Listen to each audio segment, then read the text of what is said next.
What's up? Yeah. My name is Sean White. And Sean White, we know you as the, neighborhood connoisseur, the man with the plan, all the above. You know what's ironic?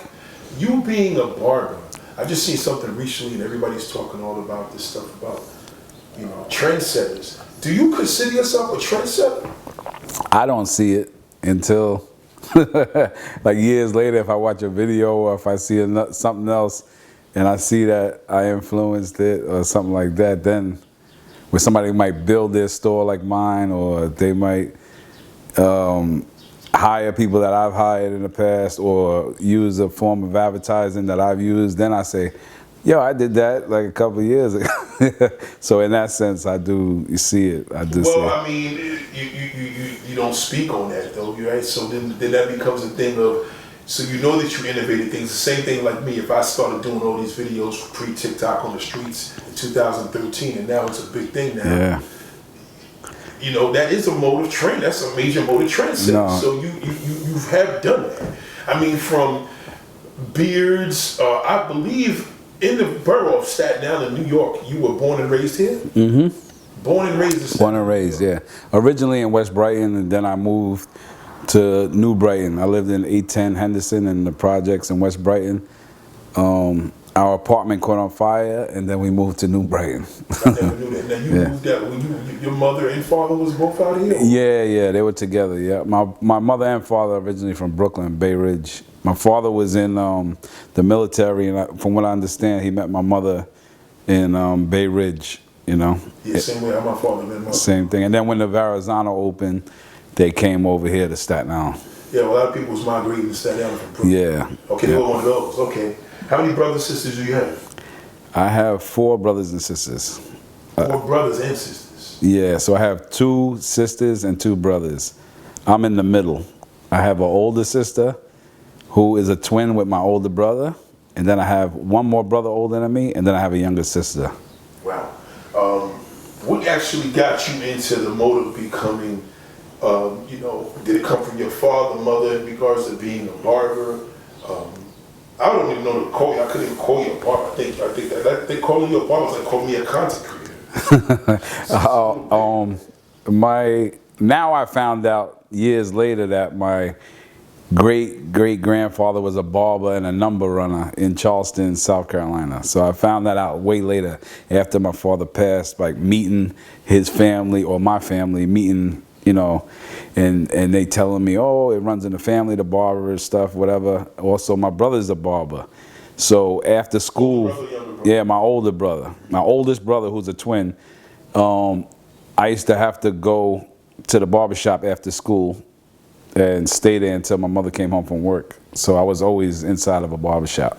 So you learned to cut hair from watching your older brother? I guess I always looked up to my older brother. Like, he's a great guy, I always looked up to him, so I literally would sit in the barbershop with him for hours after school, not unknowingly, just watching and watching and watching. And then sometimes I would go home and emulate, like act like I'm cutting hair and make believe, as crazy as that sounds. Wow. But, was there any other barbers within the neighborhood you was inspired by other than your brother? Because at the time you were probably cutting hair. You had like Leroy's, Carver, Charlie's, and West Brighton. Yeah, so that's good you brought that up, because I lived across the street from Leroy, from Clyburn's. Wow. So if you don't know, Clyburn's was a older gentleman's barbershop, black barbershop. Real barbershop. Real barbershop, like real deal barbershop. Go in, take a ticket, and wait. None of the appointment stuff and this and that. But he had his younger sons working in there. At the time when I was going, his younger sons weren't cutting hair at the time. I was going because my father knew Irvin, and he would send me over there, go see Irvin and get a haircut. Irvin. Yeah, that's how far back. Yeah. So Leroy and Doug wasn't cutting hair at the time? Not at that time, because and Bumpsy. yeah, no, not at that time.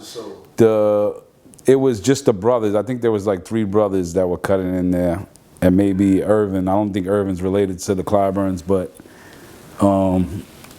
it was all the older Clyburns that were working in there. Once again, I'm going back to when I'm like 8 or 9 years old, 10 years old, you know. So, but I lived directly across the street from the meeting place. Yes. So so it was my house, the meeting place, and then the barbershop. So is it safe to say that in addition to your brother, this played a significant part of that growth? Because Clyburn never legend. Yeah, I always. It was a very small business, you know that, right? Like in size, it was small, yes. But they serviced everywhere. And there wasn't a lot of barbershops. It's not like now where there's barbershops on every corner. This was like one barbershop in New Brighton, then the next one we had to go probably to West Brighton to go to get a haircut, or go all the way to Stapleton. There wasn't as many barbershops at that time. That is a fact, that's true. Yeah. And they were very popular. They were very popular. Well, they were known to do, first and foremost, I mean, the only barber, Leroy and Doug. Yeah. Once I'm going back before them though, so. Before. So by the time Leroy and Doug came out, I wasn't even living in that same place, and I wasn't going to the barbershop no more because my brother had started cutting hair by then. Wow. So I remember now your brother. Let's not forget him, James. Right? Yeah. James used to be my barber. Yes. So my brother, I think at the same time when Leroy and Doug came out, they were the first wave of young barbers, I think, on Staten Island. They was. I can't. Back then, barbers was. Yeah, it was usually the guy was older, 40 and up, the barbers. But at a certain point, I believe Doug, Leroy, and my brother Jay were the youngest. I had to be. Yeah, there's nobody else. I don't even. If anybody knows different, correct me. But from what I know, my brother was at D's. He was young, and then at Clyburn's, Doug and Leroy had it locked. They were young. Talking young, like still in high school. Yeah. Yep. That's true. So that was the beginning of the trend. So you figured that was early '90s, late '80s. Yes. Yep. Exactly. Yeah. So a barber was no more just walking in with the barber button shirt. With the little swirling thing outside. Nah, these guys were younger. Hey, how you doing, man? Nah. Okay, so that definitely changed. Do you feel that you were acknowledged enough that you were part of this growth? Because you noticed this and you jumped in at the age of 15 years old, I believe. Yeah. What do you mean, like? I think you jumped in. Let's just put it this way. I remember your brother told me, "Yo, this is my little brother here. He cut your hair. You cut my hair from that day," and that's going back. I ain't gonna be real ages here, but I was going back when I had a high top Gumby fade. Yeah. And you cut my hair, and I still was in high school. So you had to pretty much be. You're younger than me, so let's just say, for the lack of words, the bottom line is you were part of this regime of being younger, the younger barber. I believe you was the youngest barber that cut my hair. Mm-hmm. Yeah, probably, definitely. I remember you coming in. Yeah, definitely. So, did you notice a difference now? Now you fast forward today. Are there still legendary older barbers in the shops anymore? Oh yeah, definitely. Because I don't see them. The majority of them are with us. You know, like dudes that really got history on Staten Island anyway. They're with us. They're the real definition of a barber. Like, they got over 20 years in. They're barbers. They don't do any other thing. They don't have no other side hustles. Then they're real barbers. This is what they do. Yeah. Now, you said real barbers. Something that you brought, I felt that you brought to the borough. You were doing designs at the age. You were doing razor cuts. I used to go to Harlem and get my razor cut because nobody knew how to do it in blowouts. Yeah. And then I noticed you started doing razor cuts with a straight edge razor. Yeah. The beard and everything. So I didn't know about cutting with a razor. I always heard you had to practice with a balloon and stuff with shaving cream. I never did it. With a balloon? I heard this. I've just always heard stories about people using razors. So I hired a guy by the name of Corey, and he was Trinidadian. This is the first time I seen somebody use a razor in front of me. This is about 2000. Maybe 2005. Indian looking dude? No. Corey, he was dark skinned. He drove trucks part time and he cut hair. Okay. Came straight from Trinidad, but he was the first person I seen put a razor in a stick and do the shape up with a razor. At this time, remember, there's no Spanish barbers, there's no Dominican barbers on Staten Island anyway. So I've never seen nobody use a razor. Up until that point, your clippers really just had to be really sharp to get those type of lines. Now, when you seen that, of course, that was a game changer because I was getting razor cuts. They was using razor on mine in the early 90s. But you was going to Harlem. I was going to You was driving uptown, so Staten Island didn't have that. That's a fact. I know that. There wasn't a lot of, like, they weren't using razors. Now they are. Now everybody. If you can't use a razor, you pretty much you're pretty much you know, out the game. Okay, but you made it more popular. What, using a razor? Using a razor in your barber, because now, because I remember if you seen Trinidadian guy Corey, shout out to Corey. Yeah. You perfected that the same way how you watch something else, but you don't think that there's a mode of you. Who would you give the credit to? With the razors on Staten Island, I mean, the West Indians I think came before the Spanish with the razors. A lot of West Indians was using the razors. And at the time, I had about 2 or 3 guys working for me that were West Indian, and I learned it from them. Okay. I definitely learned it from the West Indians. So the West Indians, that's true, because a lot of Dominicans was doing the razors. Yeah, but once again, on Staten Island, there's not a lot of Spanish barbers at that time. No. Victory Boulevard is where I'm at, my business, and you don't have VIP, you don't have these other Dominican barber shops, and they're not there yet. No, they're not. No, it's mostly it's us, Supreme Clientele, Land of Shaolin, Forever. Yeah. You named, did they ever work in your shop? Supreme Clientele. At one time, I worked for Mo and Sean. Shout out to Mo. Yeah. Mo's a legend on Staten Island for barbering.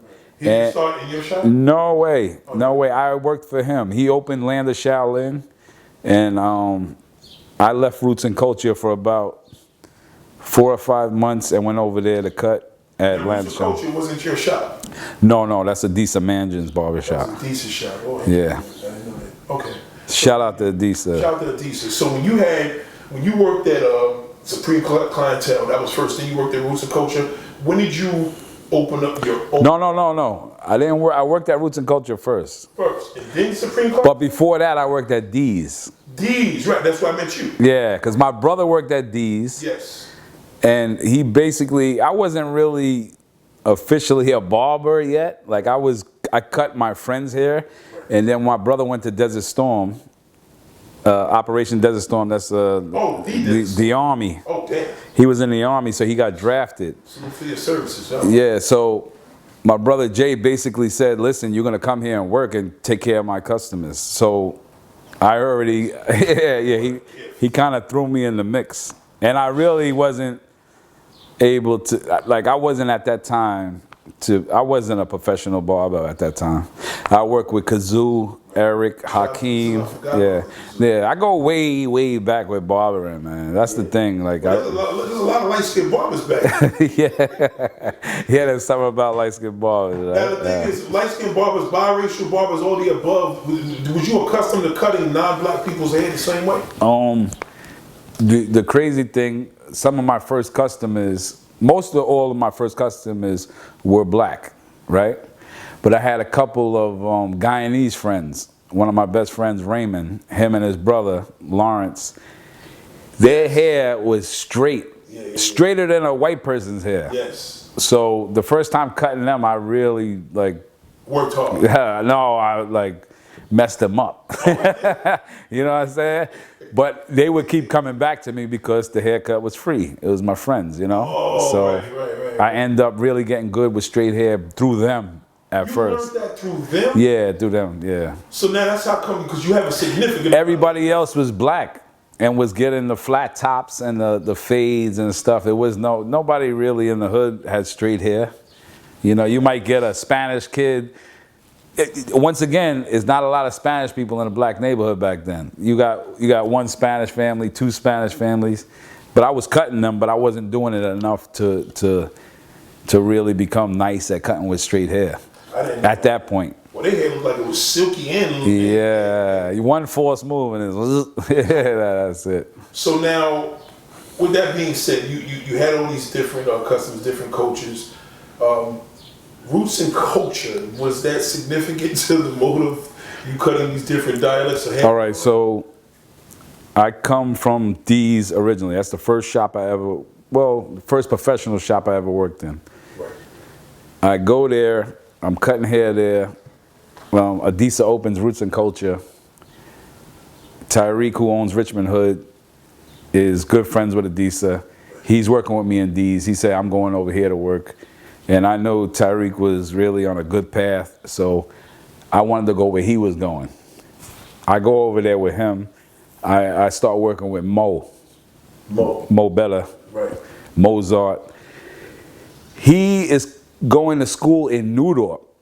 So he's cutting some of his high school friends from New York, which happen to be white Caucasian. So this is my first experience is seeing white people, seeing real white people inside of a black barbershop. And I'm seeing Mo. Shout out to Mo. Yeah, Mo, definitely. Mo is the first person, cut it, all the way from New York, I never knew that. Yeah, because you got to remember, in New York, they got the guy, the real traditional barber with the scissor, the barber jacket. Yeah. So now they see the haircuts that the younger guys are getting in New York high school or whatever. They seeing the brothers getting the designs. They say, oh, I want to go over there. So now they're going to Mo. So Mo is the first person I seen cutting Caucasian hair inside of a black barbershop. Wow. Roots and Culture. I noticed a lot of white dudes will have black inspired haircuts. They give credit. I'm like, white women don't give the same credit to black women. But that's another story. Yeah, you're gonna be in trouble. Yeah. I don't take it disrespectfully if I see a white dude. Actually, there was just a football player who his haircut became famous because he was getting a haircut by a brother. You remember that story? Oh yeah. I don't watch sports that much like that, but I noted the guy they were calling it this special kind of haircut, but meanwhile, white dudes been getting this haircut from brothers, already for the minute, but they just took notice to it. They do shows love for. I mean, for us to embrace them is for them to be accepted. So to them to be accepted, that means they're cool. The white dude is cool. That means we think he's cool because we give him the card, whatever. Yeah. But you growing up having a white parent and a black parent, did you ever go through that mode of so-called racism? Any disrespect from being black and not black enough? I don't think you did, but was it ever? No, in the neighborhood, people were always like shocked that my mother was white. Because like I said, it wasn't multiracial in Jersey Street or New Brighton at that time. Are you a Drake fan or are you a Kendrick Lamar fan? Oh, I'm going with Kendrick, baby. Oh shit! Oh damn! They not like us. I mean, you always, you don't have to pick a side, cause you can identify with both sides and see like this. I do feel pressure though. I do. Yeah, like when people ask you, they automatically assume that you're gonna say Drake. Drake, yeah, but that it's not the case. I pick which music I like better. But growing up, I would be the neighborhood barber who nobody really paid attention to my race. Majority of people think I'm Spanish, but then when they see my mother is an Irish lady, then they like, wow, wait, that's your mother? Yeah, oh, okay. Yeah. It throw people off, but never to the effect where, You never faced any racism? No. I mean, some people, that you always have the stigma of light skin and soft and whatever that, but it ain't nothing like. I'm not on it like that, so I ain't. I don't think you did. You was respected in the hood, though. Yeah, I had a respect for what I did, the haircut, and I never really was like on no rah stuff. But I seen it. It's a real thing. I'm not going to say that it's not. Before YouTube, let them know this. Before YouTube, this has been a real thing with the biracial. Yeah, biracial stereotypes, that's definitely a real thing. Did they ever call you a half white boy? Did you ever get teased in high school, middle school? Not really. My first experience is probably after after high school, I had a kid at a young age, and I used to run and pick him up and then drop him to the daycare center. And I had these kids from St. Peter's. We were having like road rage argument, and just jawing back and forth each other. And these kids could have been no more than like 17, 18, probably got their mother's car or whatever. And one kid, and this is my first experience. This is when I realized that I was a black man. Like really 100% realized what racism is, and I was a black man. The kid jumped out the car and was like, "What's your problem, nigga?" And I was like, and it just blew me away. It stopped me in my tracks. Yeah, I was over by Clove Lakes too, like yeah. And it just, I was like, wow, I never experienced that. And by that time, I'm 20 years old, you know. What did your mother say? No, my mother wasn't there. I was driving my son to the daycare. Did you ever tell your mother about it? No. Wow. I never told her. It was just something that I kept to myself and was like, wow, this is really real. I mean, to this day, it's clear as day how it happened, you know? Male influences throughout all this, dealing with racism, becoming an entrepreneur, is it safe to say that James, your oldest brother, was your biggest male influence to introduce you into the world? 100%. My brother was everything to me. Or he's still everything to me, but at that time he was very influential on me. Because he was the coolest dude in the world. He was the top barber. Nobody was doing what he was doing in the barber game. He was the first one drawing designs and stuff. So people would always call me Jay by accident, or just say, hey, just always referring to my brother. Now, what about your dad in your life? Pretty much was. Yeah, my dad was in my life. My mother and father were together. My father was a hardworking man. Never took a day off of work. Just a hardworking guy. Did your father teach you how to be a black man? No, you know what? I come from a different era where the parents just always worked. And by the time he came home, he was so tired. He had a plate of food on the stove. He ate his food and watched TV and went to sleep and got up, and the next morning went back to work. It wasn't too much conversation. He was like a disciplinary, if you wait till your dad gets home, that type of thing, it wasn't. Not necessarily. Nah. In regards to teaching about women, life. No, that's the crazy thing. Now that I look back, I was like, wow, these things I have to provide for my kids now, because back then is a different era, and as a parent, my dad was just working, and then come home, eat his food, get up super early, go back to work. Wow. My mother had more of the personality. Did your mother pretty much fill that void that was? Oh, yeah. My mother was a sweet lady. Yeah, sweet lady. But once again, it wasn't too much talking about where you're gonna go work or what you're gonna do, or you're black or you're white. It wasn't those type of conversations. She never let you know that you was black and white. Or black. It never really came up. It was like the elephant in the room, right? Oh, nobody ever really. Everybody that came in my house was black. Yeah, basically. My cousins and stuff. Like a white yes, and everybody knows my mother knows that. But I do have a very small family on her side. Her side of the family is not big as my father's side, but I didn't meet my father's side till later, damn near after he passed. So my mother had a small family of white people, and I would see them here and there. Not enough to know and associate with them all the time, but it was always love, you know what I'm saying? So I was mostly surrounded by black people. So you learn basically your blackness just with your environment. Yeah, yep. Nobody, is there anything significant that your father taught you that you remember? No, I didn't look at my father, once again, I didn't look at my father as he was a black man and my mother was white. It was just, he was always working. He came home, he wanted to play the food and dessert and watch sports, and that's it. That was it. Wow. So now he's a very hard-working man. Now you have a few children. Yeah, I have 3. Yeah, 3. Yeah. How old is your oldest? My oldest is 30. 30. You got a 30, so you had just did something extremely young. Yeah, I had him at 16. Wow. Yep.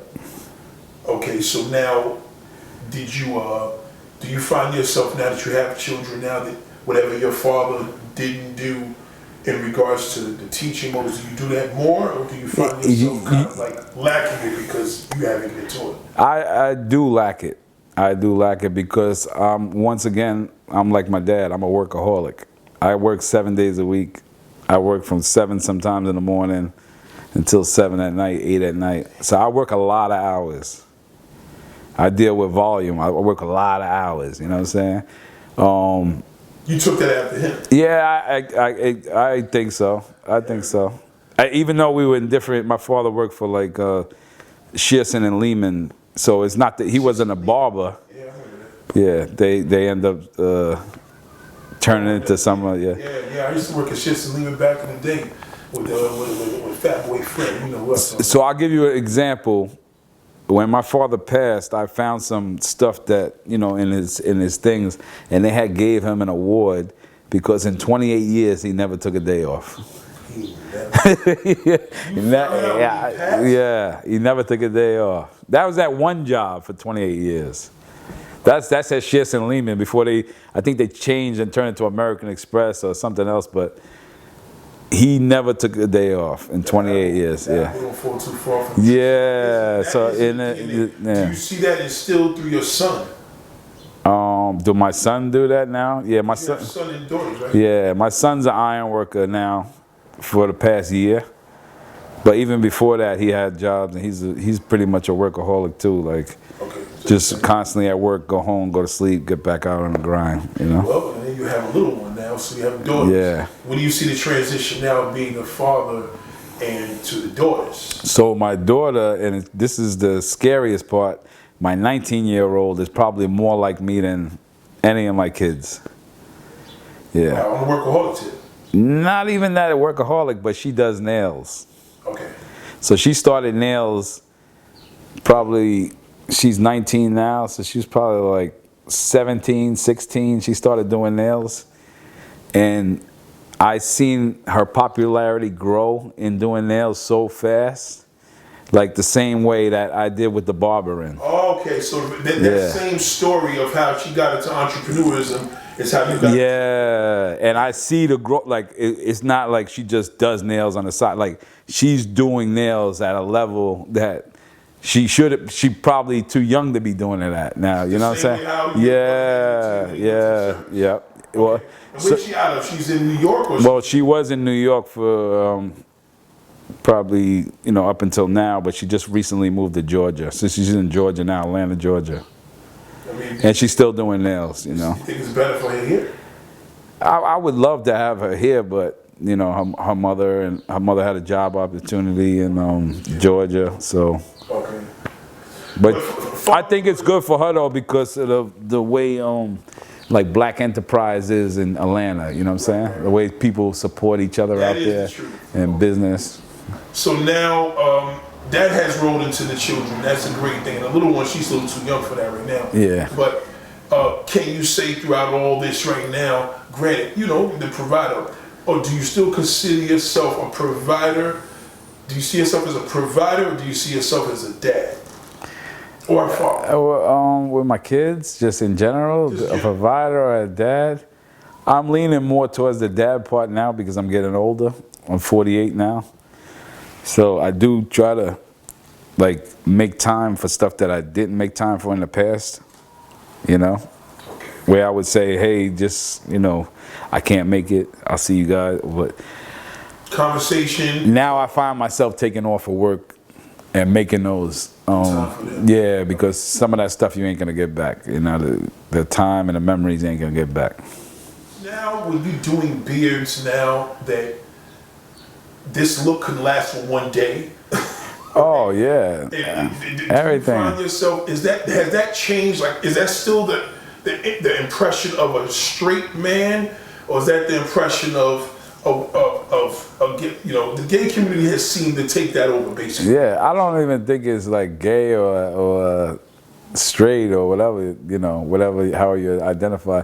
I think it's the fact that everything is like, take a photo, Instagram. I want it to look as perfect as possible.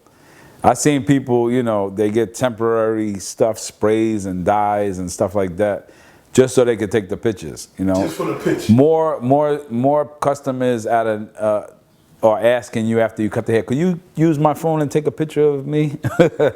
Like right on the spot, they want that picture right there. So we live in that world now, Instagram, where everything got to be super sharp and super perfect. Well, you know what? I just did a video about this because I was saying, I'm guilty to say, but I've seen dudes, when you see these dudes start talking to you two with a perfect beard and all that, most of the time they part of the lifestyle because the straight man doesn't usually have his beard like that 7 days a week. Yeah, I personally, I did my hair now because I was coming on hair. I don't really like to look perfect. It's not, you know, that's just my preference. I like to look a little disheveled all the time. People know, they see me all the time. My hair's never done. My beard's never shaped up. I'm not, you know. I like that look better than super duper. I feel like it brings too much attention to me when everything is perfect. Just eyebrows, all the above. Yeah, no. Have you seen a customer that has makeup on his face? Yeah. Man? Yeah, definitely. Makeup. Listen, those sprays, that's makeup. Those sprays and that stuff, the chalk line and all that stuff, that's man makeup. It's temporary. When he go home that night and take a shower, it's off, face off. Now, all right, here you go, right? I had cut a customer that was he was going to be in a wedding party, and he had blemishes. And you probably see it more, the Spanish light-skinned guy. They will put cover-up or concealer on pimples. And no. Yeah, that's common, very common. Very common. It's strict male. Very common, yes. Very common.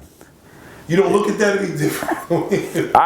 I see everything now, and you know, who is not for me to question. I got you. You know. Wow. So, are you noticing now that more men? So, is that grooming? What is grooming now? Because now it seems as if the well-groomed man is the gay man, and the guy that kind of keeps his rough is the straight guy.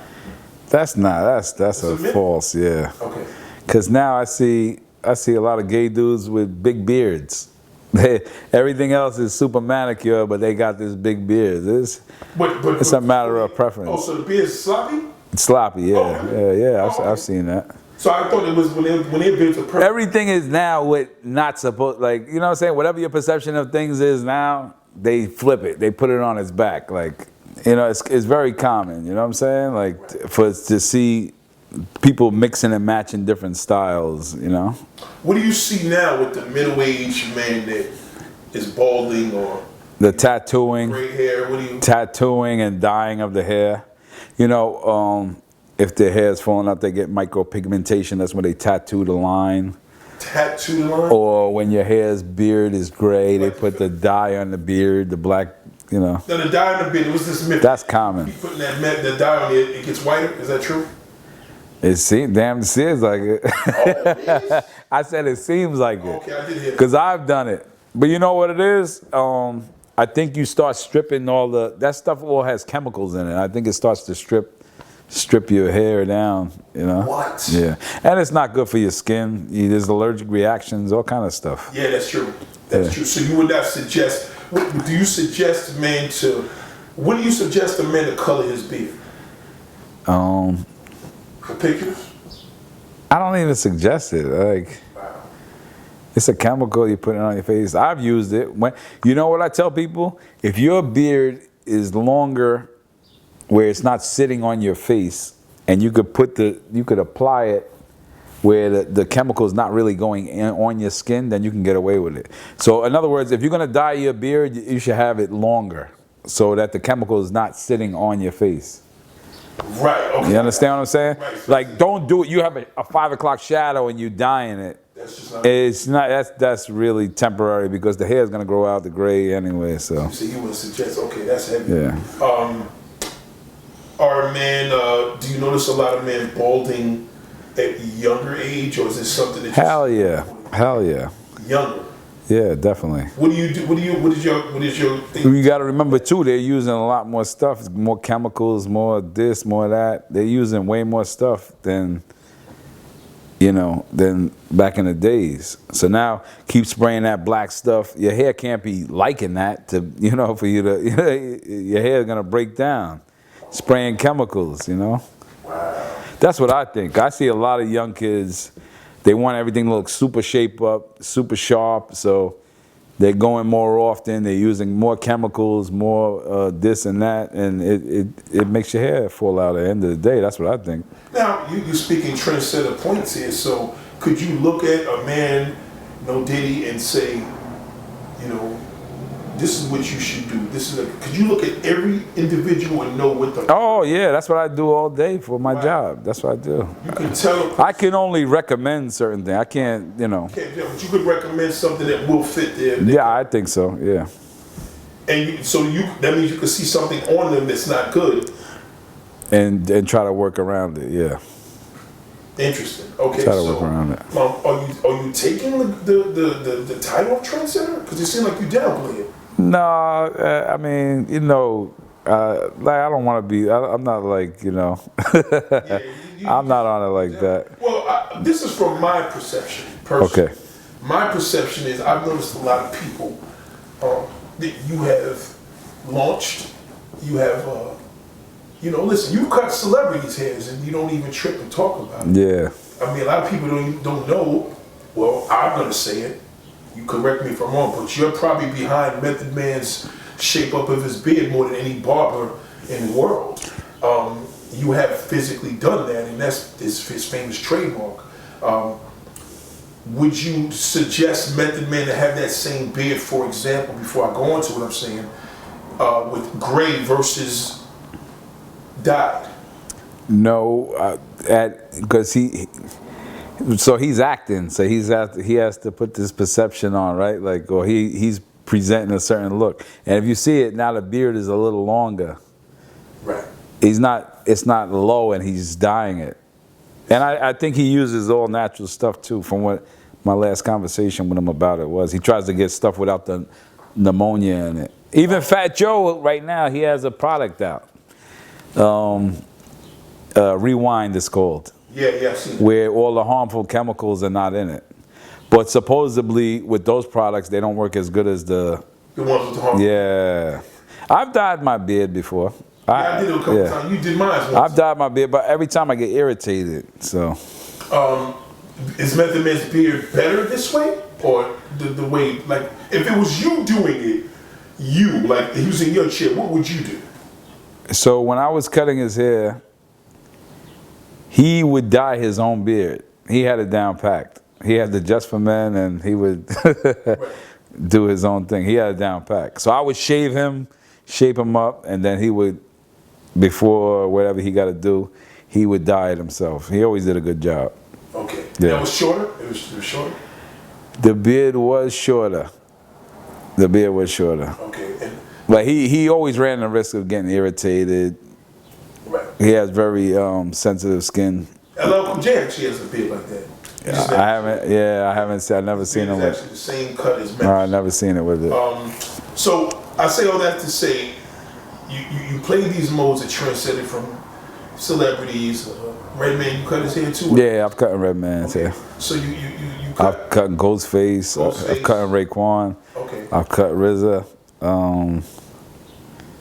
I've shaped up Allen Iverson. Right. Who else? A couple other people, you know. Okay, now with that being said, you also had a significant amount of barbers that worked under you. I'm gonna be honest with you, man. I call you the Fat Joe of the game, no pun intended. Because I feel as if Fat Joe or Lil Wayne of the game, you know what I'm saying? These are individuals. There's only a few people that actually put people on in the sense of having a good eye. I think Jay-Z got a good eye. I think Lil Wayne has a good eye. And I definitely feel Fat Joe. These are individuals that just know star power. So you look at a barber, they come into your barber shop, do you give them the intention of staying there, or do you push them to be in competition with you to open up another bar shop next door? Obviously, that's not the goal. But so you That's what it seems like. yeah. So it took me this amount of years to realize you don't want to be around people that are not progressive, right? You don't want to be around people that are just like, all right, I'm happy with what's going on, right? You want to be around progressive people. The thing with progressive people is that they want to be progressive, so they want to go to the next level. So you have them in a short window. You have a short window with them. So you got to make the best of it in that short window. It might be, most of the time I see progressive people probably 5 to 8 years, and then they figure it out and they want to go and do. Yeah, but if you're a landlord, would you want a tenant that's going to be there for 3 months? Or you want a tenant that's going to make their home and be there for some years? Yeah, but you don't want a tenant that ain't doing, like, ain't progressive, ain't going. I mean, upon paying their rent. Yeah. Do you want a short term? Because there's not too many businesses, even in, let's go with real estate, with commercial. They don't want to sign a lease of 2 years. They want you to be there for 10, 15, 20 years. Yeah, but you're talking about 5 to 8 years, and that 5 to 8 years, you know how much business we've done in 5 to 8 years? Well, like I said, I'm not rooting for them to leave. I'm just saying this is the natural progression. This is what happens. Right, but so do you feel that worked against you? Because the fact, from my perspective, it seems like you hire these people that had all these incredible dreams, and then they go out and get car wrap businesses, barbershop businesses. Yeah. I've seen people that open up barbershops probably next door to them. Yeah, I probably had over shit, because now I've been in business now. It's going on 25 years. 25 years? Yeah, I've been on business 25. Thank you, brother. Thank you. So out of the 25 years, I've probably seen about 15 people go on to open their own barbershops. Open their own barbershops or be your competition? Both. Both. You know? Okay, so do you feel that you see the good in people? What do you, I don't understand. In other words, I'm panning off a conversation I had recently, right? When you see a barber, do you see the good or do you see the bad? In other words, the bad is not a great thing if somebody's sitting here plotting and using your platform. You see, that's different. If somebody's plotting, that's different. Now, I take it 2 different ways, right? I could take it, I've had people come and work with me and start with ground zero. They don't know anything about cutting hair or running a business or any of that. And I see you teach them. Not even me sitting there teaching. I'm not going to say like I'm the greatest teacher and I'm just teaching people, but just. But you did have a school. Yeah, at one point but from being around each other and working and growing and learning, those are the best ways that you want to see somebody leave. Okay. All right, so there could be 2 ways. So that somebody start with 0 intelligence about barbering or about running a business, under your platform, and it's like, wow, damn, I seen this person grow from 0 to 60, right? So now, and then there's other people who intentionally come to use you, watch what you're doing, figure it, or think they have it figured out, and then apply it, and then possibly reach back and you know. Is that loyalty?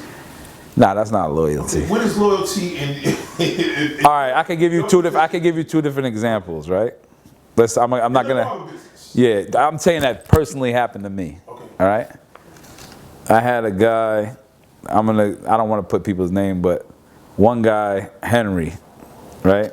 Yeah, that's actually his name because he left on a good note. So Henry was there for me in the beginning when I first opened. He was a good barber, very young though. Came up, worked with me for about 5 to 6 years, figured it out, opened his own place. When he left, he didn't try to take anything from me, none of that. All right? He wanted to build his own. He started with 0. Then I've had other people that have came to me, work with me for a couple of years, try to take staff, try to take all this stuff and apply it to their own situation and then try to crap on me. Wow. So it's two different things. I can deal with somebody leaving and being progressive. Yeah, going to get another job. Nothing wrong with that. It's just when people, you know, and this has always been the case, Coy. Like, I've been in business for 25 years. I've had both sides. Right. And you do so much for the community. You do so much for the borough. You bring, you know, there's no division there. You bring women in there to work. You got the kids. You do things for kids in the neighborhood and the communities. I mean, there's a lot going on. I feel that you kind of hold that in. I definitely. But what are you going to do? You got to keep the ball going, you know? You got to keep the ball going. Yeah. Are you gonna, but how do you know the next time not to make the next? How do you know? You know what? And I struggle with this all the time. I'm never going to stop being, I've decided that I'm never going to stop being me. Because once they make you change who you are, that's the problem, you know? So as long as I keep, because I'm blessed. It's not like, and the other day I was thinking too, I was like, you know, you could think about stuff that been done to you or people steal from you or do this and that. But you really got to look back and look at the big picture. If you're blessed, then, you know, I'm blessed. I don't know how I am where I'm at today. I'm blessed. They always say that, you know, never worry about the things that you can change, just change it, right? How do you know not to put yourself in a position? Now, I could say this, I don't know if you want to talk about it, but I seen something recently. You was going hardcore with this particular partner, all in the newspapers, all getting mad. I see you get more publicity in more years with this particular individual than anything. You guys were rocking and rolling, masseuse, nails going on with your daughter. You know, just a lot. You got a new location since 2018. Things have been well. Thank you for asking for my advice when you was getting that building. And now this person disappears. And I happen to be rolling through the neighborhood and I see this one location closed down. It used to be a brothel. I mean, I can say a brothel. Yeah. It was a brothel, and now all of a sudden now it's a barber shop / I guess masseuse or male massaging. I just had to ask. I'm like, oh, you and this person still doing work together? And nah. I mean, how does that happen? A partnership go to that? That's the thing. It was never a partnership, but we had understanding. You know, we had understanding. What kind of communication was the understanding that allowed that? Because I don't see any good in this, so maybe you have to correct me. Well, how can I say? If, like, while doing business, you meet somebody, everything's clicking, everything's going good, you have an understanding, you do want to grow the business a certain way, you're both in agreement. And then one person wants to do their own thing. That's the only way I could probably. You don't think that's a problem? Once again, you know what I'm saying? That's called. It's like, that's why people don't like to hire people that's overqualified. Why? Why? Because they're a threat. They're going to leave. Yeah, I never looked at it like that. You said that you want to be around progressive people. Kind of reminds me when people say to be around positive people. You want to be around positive people. You know. No, progressive ain't always positive. Okay. It's not always positive. It's just people that always want to do more and do better, you know? Okay. So that's what you want in your people that you hire? I mean... Or don't you just want somebody that's basically... I don't want to hire a bunch of... to you and loyal to you? Once again, I've been in this business 25 years. It's either you progressive people, they come into your thing for a certain amount of time and then they move on, you know, to be more progressive. Was your partner that stood by and did all these moves from this understanding, was she progressive? In your opinion, what was she? Because I don't think that's... No, I mean, and you get me with these... I don't think progressive, like now in hindsight, right?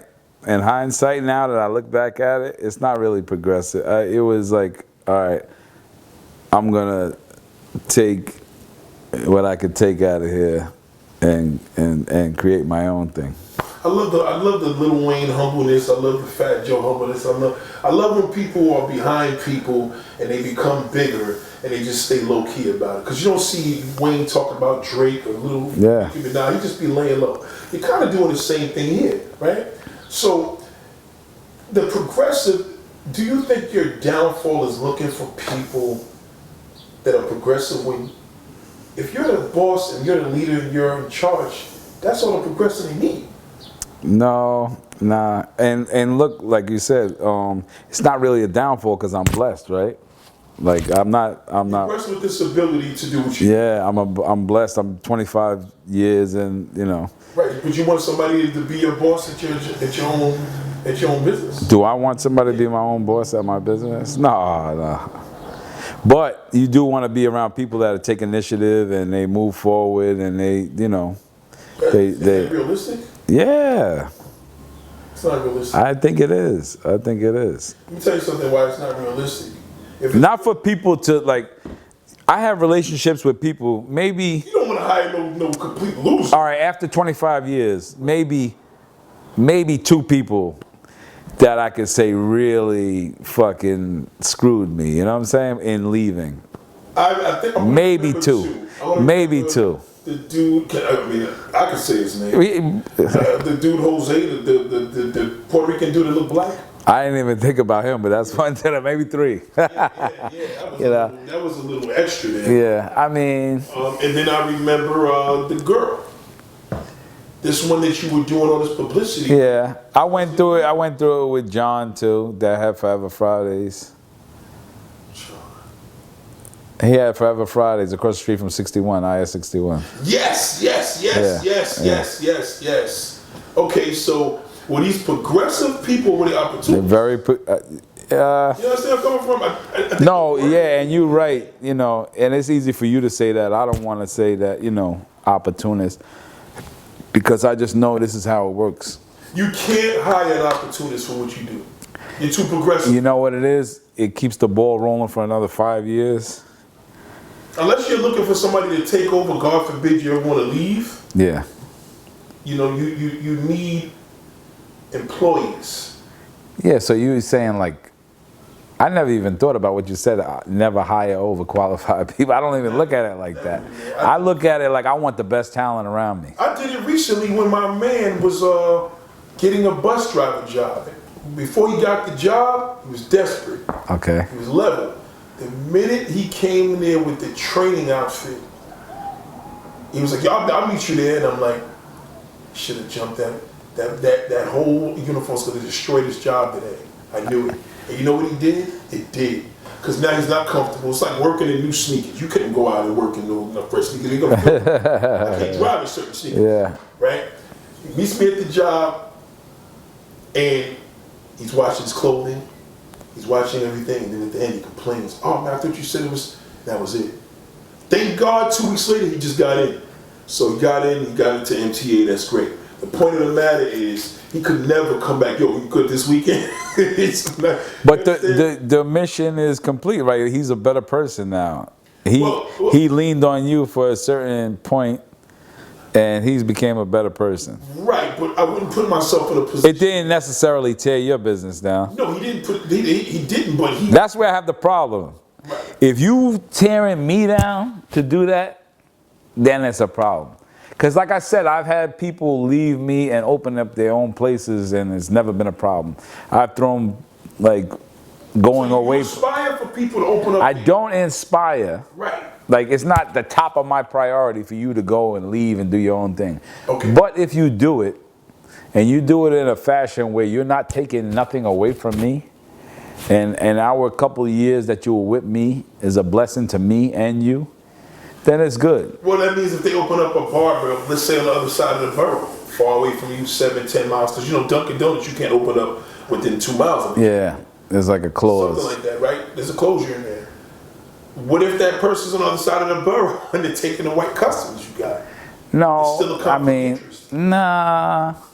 Like I said, here's a new era. So this is what I don't like, right? I don't like the Instagram era where people are trolling. Okay. Right? Like, you finding a way to digitally troll me from wherever you're at. That's the part I don't like. Give an example of something like that. I didn't know. I had a guy, like this guy literally was homeless. He was on drugs. He worked with me for a couple of years, in and out, in and out, in and out. And I literally gave him machines to work with. I've paid him money to sleep in a hotel and this and that. And then he goes work somewhere else and makes it look like I'm the bad guy. On top of that. Yeah, on top of that. Not even giving you that credit. He trying to make you like the bad guy. Yeah, well, you know, like whatever, you know. Okay, so what made you do that for him?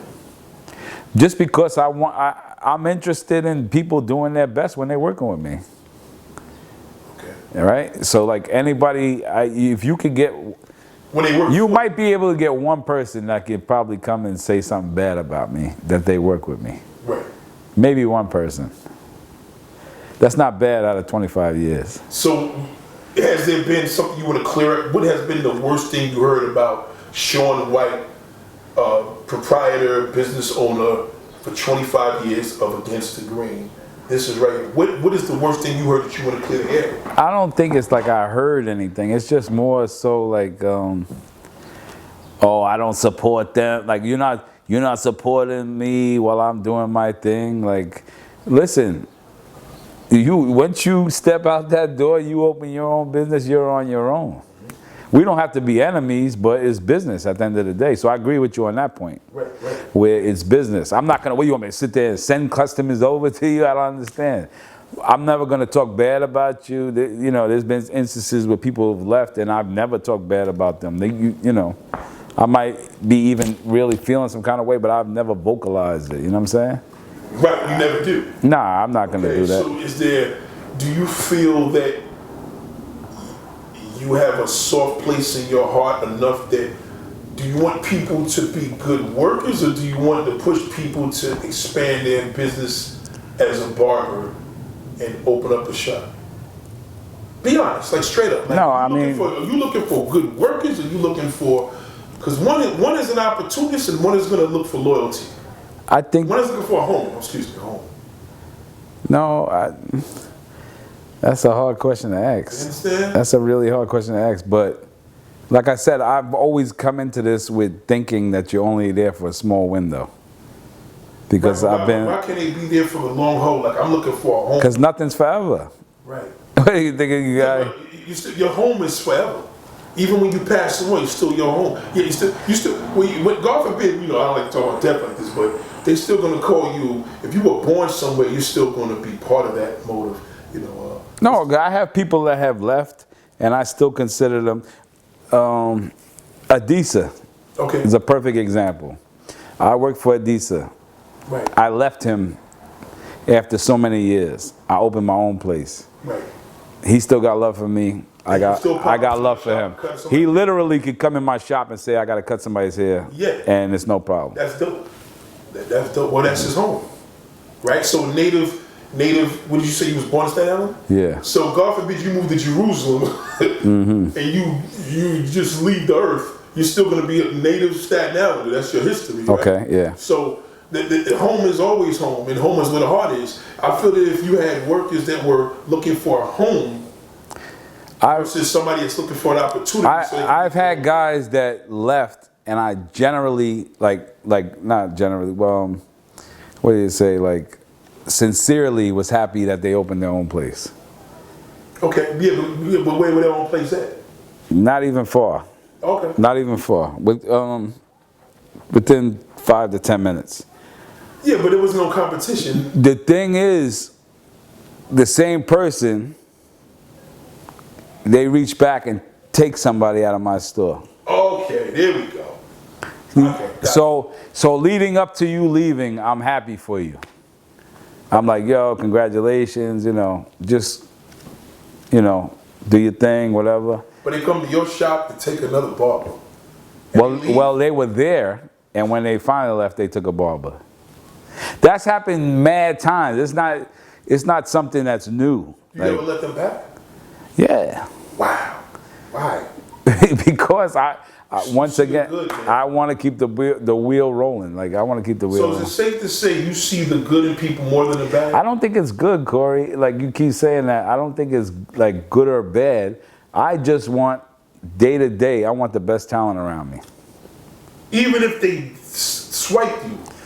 If they're the best talent and the best plan right now for I guess that that's how I keep it going for 25 years. I got people that have barbershops and they're like, hell no, you ain't ever coming back here. But now your lifespan is 8 years of owning a barbershop.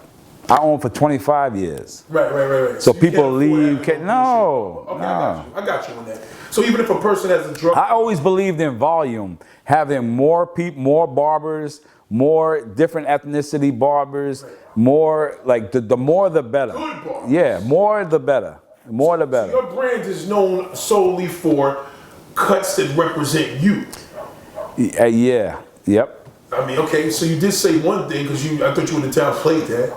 So what is your cuts known to be? No, because I don't even like saying that the way you said it because I don't want to say like I don't want to say like everybody. Let me say it. There's no competition in the borough.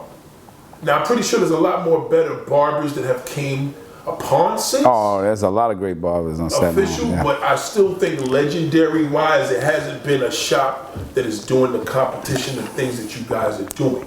So with that being said, you probably gonna deny this too. Did you ever experience any blatant jealousy with people that came and worked for you and had this thing back then? We know one particular person that you don't think that like my father used to tell me if people were jealous of me, you know, us like I don't see that. Do you see it now? I think you always see it, but it's not important. You don't think moving the brand forward, no, because that's their problem, right? Okay. That's not my problem, right? Okay. But you're aware. Because now if I allow that to come in, into my now I'm gonna change who I am. Oh, I'm not gonna take nobody back, or I'm not gonna do this and that. People literally have came and went 3 and 4 and 5 times. Wow. And came back to work. I've seen that. Yeah. But they were good enough to do that. Yeah. Did you need them? I always need good help. Okay. I can't exist without good help. So what is something where a barber can't come back? Where's somebody in your life where you know that you're done with them? Just generally. I don't think I ever tell nobody. I don't think I've never experienced anything that made me say I would never deal with somebody again. If they're talented. So you give a chance? Yeah, 100%. I give a couple of chances, a lot of chances. So if you give chances, do you feel that is a major... Would that be your downfall to a degree? It can't be the downfall because I'm in business 25 years. People don't get to this level. They come to you because of you. But you understand what I'm saying? If I cut in business for 25 you know what I always thought, like, if you cut people off and be stubborn and shit like that, you're cutting yourself off, right? You tell me that. That's true. Yeah, because now I might not need that person that crossed me or whatever right then and there, right? But 3 or 4 years down the line, now 2 guys just left and I need help, and now this guy comes back. That is true. So now we've lost a worker now that's doing 12 years in jail. So yeah, he comes back home. You lost 2 other people. So it's like a revolving door. Yeah. Yeah, that's true. Okay, if you could deal with them, if they're not literally like a pain in the ass. I've had people that is just too much mentally to deal. Yeah, like they're too mentally like it's not. And he had to go. Nothing. Yeah, I can't deal with that. Like, this particular person, this partner, are you in support or was you behind her doing this? In other words, was there a breach of, not a partnership, but was there a breach of something that you had an understanding, and do you feel that you were duped? Yeah, I think so, to a degree. Okay. To a degree. Now, in the sense as far as what certain business things that you guys are supposed to be doing together here, and then now it was like just overnight, listen, I'm out of here? Like, did you prepare for this? I could say, yeah. Now I see how people get stumped on video, people with the questions. I gotta say, this shit been happening. It's not the first person ever to do it to me, but it never feels nice. It never feels nice. No matter where I'm at in my career, it never feels nice to happen to me. Would you take her back? Hypothetically, let's just say. What they say, too soon? No, listen, I'm for anything moving forward, man. Anything that's gonna move the business forward, I got no problem with. So you don't hold grudges? I actually do. I really do hold some grudges, right? But not when it comes to business. You know, like I get. Do you think that has a lot to feel that the dedication or more of this addiction of being a workaholic plays a part? Yeah, keeping the wheel going. That's what I'm saying. This is all goes back to tack. You made a video with me where we were talking, and in the video you were saying you were predicting 5 to 10 years from the time we took the video. Right. And you were spot on. You was like, I could see this, I could see that happening, and this and that. And everything you said was true. Like everything that you said came in terms of me growing the brand and not moving around too much because I'm a staple in the community and this and that and that.